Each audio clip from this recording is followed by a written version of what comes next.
नमस्कार दोस्तों, आप सभी का बहुत-बहुत स्वागत है। दोस्तों, मैं राम पाटीदार आप सभी का बहुत-बहुत स्वागत करता हूं।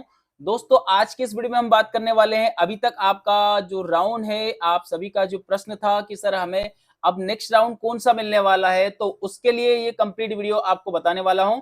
आप सभी के लिए बड़ी खुशखबरी है कि यहाँ पर नेक्स्ट राउंड जो भी है, उसको यहाँ पर अप्लाई करना स्टार्ट हो चुका है। तो यहाँ पर सबसे पहले हम देखेंगे रजिस्ट्रेशन चॉइस वाइज शेड्यूल। तो शेड्यूल के ऊपर अगर आप यहाँ पर क्लिक करते हैं तो अभी तक इसमें ऐसा कुछ भी लिखा हुआ नहीं आया कि इस तारीख से लेकर इस तारीख तक चलने वाला है, कौन सा राउंड हुआ है, कुछ भी ऐसा इसमें स्पष्ट नहीं।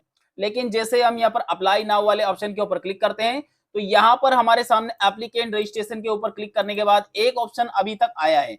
और कौन सा आया है? स्नातक के बाद स्नातकोत्तर, मतलब अगर आपको पीजी के कोर्स करना है तो वो ऑप्शन यहाँ पर अवेलेबल करवा दिया गया है। हो सकता है 12th का, बीएड का, बीपीएड का जो भी कोर्स आप करना चाहते हैं कुछ समय बाद आएगा। तो यहाँ पर अभी फिलहाल में एक जैसी प्रोसेस सभी की रहती है। मैं एक वीडियो बनाऊंगा तो उसमें सारी जानकारी आपको लगभग मिल जाएगी। सबसे पहले देखें, क्या आप मध्य प्रदेश के निवासी है तो यस कर देंगे। आपकी समग्र आईडी यहाँ पर एंटर कर देना है। इसके बाद में यहाँ पर पूछा जाता है कि आप मध्य प्रदेश के विश्वविद्यालय में नामांकित है, अगर हो तो यस करें। अगर आप यहाँ पर यस करते हैं तो कौन सी यूनिवर्सिटी से आपने है वो आपको यहाँ पर दिखाना रहेगा। तो ग्रेजुएशन के लिए है तो यहाँ पर यूनिवर्सिटी आपको सेलेक्ट करना रहेगा, जो भी यूनिवर्सिटी है उसे आपको यहाँ पर सेलेक्ट कर लेना है। बात करते हैं यहाँ पर आपका जो नामांकन नंबर है उसको सही तरीके से आपको यहाँ पर एनरोल करना है, मतलब यहाँ पर प्रविष्ट करना रहेगा। इसके बाद में जैसे आप यहाँ पर डालते हैं नामांकन नंबर तो यहाँ पर कौन से साल में आपने पास आउट है वो ईयर आपको यहाँ पर दिखाना रहेगा। इसके बाद कैप्चा कोड डालेंगे और इसे गेट डिटेल करेंगे तो आगे की प्रोसेस आपके सामने निकल कर आ जाएगी। अब देखिए, काफी सारे मित्रों की प्रॉब्लम तो यहाँ पर ही आती है कि सर हमारा नामांकन नंबर ही हमने गलत कर लिया, तो इसे कैसे सुधारें। उसके लिए तो आपका जो एडमिशन है उसे कैंसिल करके फिर से आपको अप्लाई करना रहेगा। यहाँ पर देखेंगे आपका नाम यहाँ पर आपको इंटर करना रहेगा, वर्ग जो भी है उसे आपको चॉइस कर लेना है, जो भी जेंडर है उसे चॉइस कर लेना है, जन्म तारीख आपकी जो है 10th की मार्कशीट के अनुसार डाल देना है, जीमेल आईडी और मोबाइल नंबर दोनों आपको यहाँ पर इंटर कर देना है। इसके बाद में आपको जनरेट ओटीपी वाले ऑप्शन के ऊपर क्लिक करेंगे। एक ओटीपी आपके मोबाइल पर आएगा, उस ओटीपी को यहाँ पर सबमिट कर देना है। सबमिट करने के बाद जैसे आप यहाँ पर क्लिक करते हैं तो आपका आईडी और पासवर्ड दोनों आपके पास यहाँ पर मोबाइल पर ही आ जाएगा। और इसके बाद में की जो प्रोसेस रहती है वो मैं आपको बताता हूँ। यहाँ पर आपका जो यूजर आईडी आपके पास आया, मोबाइल पर आया, वो आपको एंटर कर देना है। इसके बाद पासवर्ड डाल देना है। इसके बाद में यहाँ पर आपका जो कैप्चा कोड है और यहाँ पर देखेंगे साइन इन, जैसे आप इसे यहाँ से लॉगिन कर लेना। अब देखिए, सबसे पहले आपको यहाँ पर बेसिक डिटेल को अप्लाई कर देना है। बेसिक डिटेल में क्या क्या रहेगा, आपका नाम यहाँ पर आपको कंफर्म कर लेना है, मदर का नाम आपको यहाँ पर इंटर करना रहेगा, फादर का नाम यहाँ पर आपको इंटर करना रहेगा, जन्म तारीख दोनों बार आपको वेरीफाई कर लेना है। जो भी जेंडर है, जेंडर एक ही बार आपको स्टार्टिंग में ही आपको देना रहेगा, इसके बाद उसमें कोई चेंजेस नहीं होगा। यहाँ पर आपका जो धर्म है, जो आपका रिलीजन है वो भी चेंज नहीं हो पाएगा। ब्लड ग्रुप आप चेंज कर सकते हो, ब्लड ग्रुप यहाँ पर आ जाएगा। मैरिटल स्टेटस जो भी है वो आपको यहाँ पर देखने को मिल जाएगा। इसके बाद में यहाँ पर आपकी जीमेल आईडी, मोबाइल नंबर आपका यहाँ पर मिल जाएगा और यहाँ पर आपका व्हाट्सएप नंबर मिल जाएगा। तो मतलब ये सारी जानकारी आपको फिलअप कर देना है।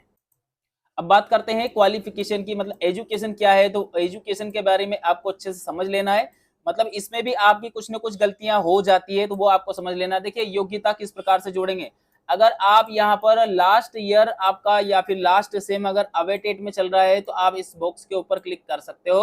अब बात करते हैं अप्लाइंग फॉर 2 ईयर कोर्स या फिर 2 ईयर प्लस कोर्सेज।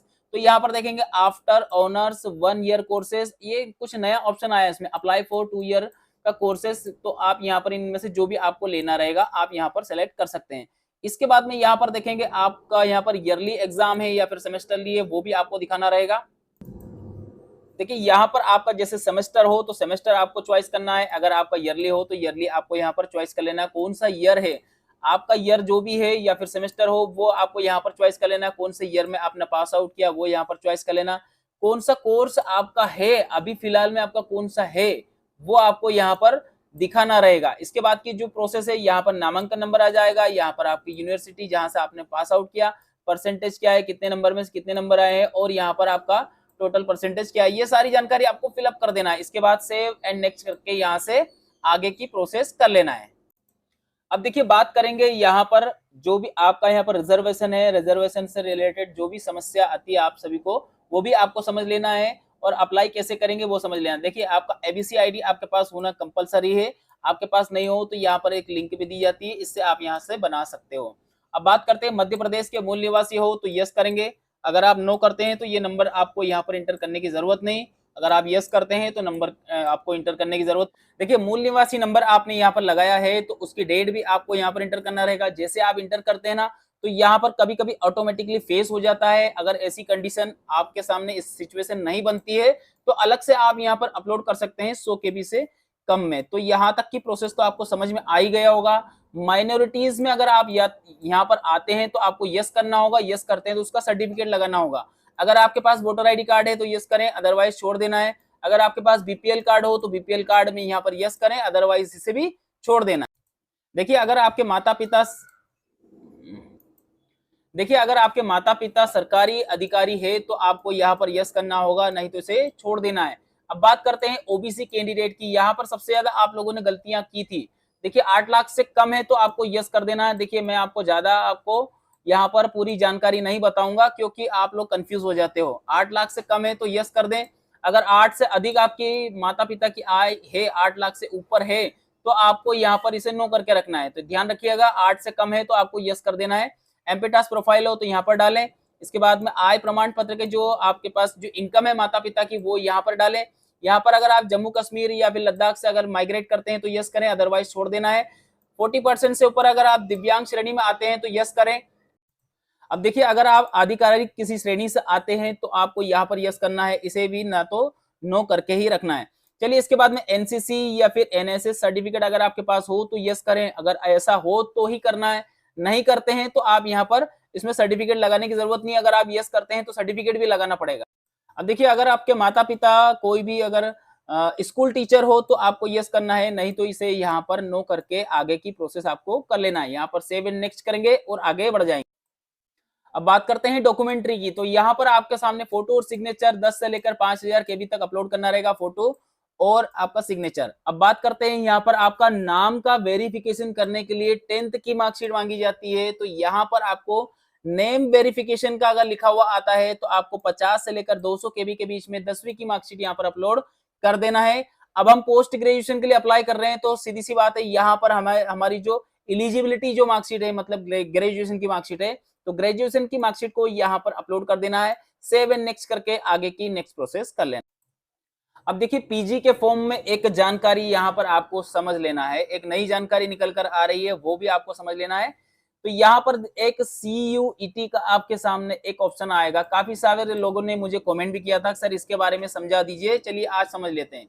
क्या आप मेजर और माइनर विषय के अलावा, ध्यान रखिएगा ये आपको कंफ्यूजन करने वाला है लेकिन प्रॉब्लम इससे कुछ भी नहीं है। अगर आप माइनर और मेजर के अलावा अन्य किसी विषय में स्नातकोत्तर करना चाहते हो तो आपको यहाँ पर यस करना होगा। अगर यहाँ पर यस करते हैं तो CUET के नंबर वगैरह सब आपको देना होगा।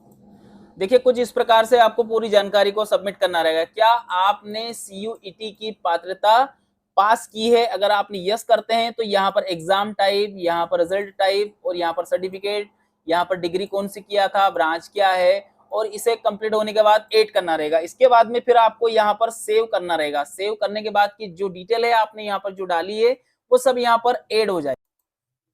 अब देखिए CUET को आपको यहाँ पर नो कर देना है। नो करने के बाद में यहाँ से आगे बढ़ेंगे। जैसे आप यहाँ पर चयन प्रक्रिया के ऊपर जाएंगे तो यहाँ पर आपके सामने चॉइस फिलिंग का ऑप्शन आएगा। जो हमने जैसे यहाँ पर ग्रेजुएशन में हमने जैसे BA किया है तो सीधी सी बात है BA वाले MA ही कर पाएंगे, इसके अलावा कुछ नहीं रहता है। यहाँ पर यूनिवर्सिटी, यहाँ पर कॉलेज और यहाँ पर आपका डिस्ट्रिक्ट, यहाँ पर आपको सर्च कर लेना है। सर्च करने के बाद की पूरी जानकारी ऐसे ही समझ। अब सर्च करने के बाद में जो भी हमने जैसे कॉलेज जो भी लिया है वो कॉलेजेस यहाँ पर आपको देखने को मिल जाएगा। फर्स्ट चॉइस आप किसको देना चाहते हैं, अगर आप इसे यहाँ पर देना चाहते हैं तो यहाँ पर इस वाले ऑप्शन के ऊपर क्लिक करेंगे तो यहाँ पर आपका कॉलेज मिल जाएगा। सेकंड पे आप अगर इसे दूसरे वाले उसमें अगर इसको चॉइस देना चाहते हैं तो इसके ऊपर क्लिक करेंगे। इस प्रकार से आप अपनी यहाँ पर चॉइस फिलिंग कर सकते हैं। यहाँ पर सेव एंड नेक्स्ट करेंगे। सेव करने के बाद आपको सेव एंड नेक्स्ट एक बार और कर देना है। जैसे हम यहाँ पर सेव एंड नेक्स्ट देखिए कंप्लीट होने के बाद में यहाँ पर आपके सामने इस प्रकार का पूरा एक पेज आ जाएगा। अब यहाँ पर अभी आपने जैसे फॉर्म आप यहाँ पर पूरा वेरीफाई कर लेते हैं। पेमेंट का जो स्टेटस रहता है कंप्लीट आप पेमेंट कर देते हैं तो यहाँ पर आपका जो है सक्सेसफुली आ जाएगा। इसके बाद में यहाँ पर वेरीफाई में जब तक आपका 1 या 2 दिन में आपका जो फॉर्म है वो वेरीफाई हो जाएगा। यहाँ हेल्प सेंटर वगैरह सबका नाम आ जाएगा। आपको कहीं जाने की जरूरत नहीं, 2 दिन में आपकी सारी प्रक्रिया कंप्लीट ऑटोमेटिकली हो जाएगी। वीडियो अच्छा लगे तो एक लाइक करके चैनल को सब्सक्राइब करें, वीडियो को लाइक करें। धन्यवाद आप सभी का वीडियो देखने के लिए। आपका दिन शुभ रहे। जय श्री राम।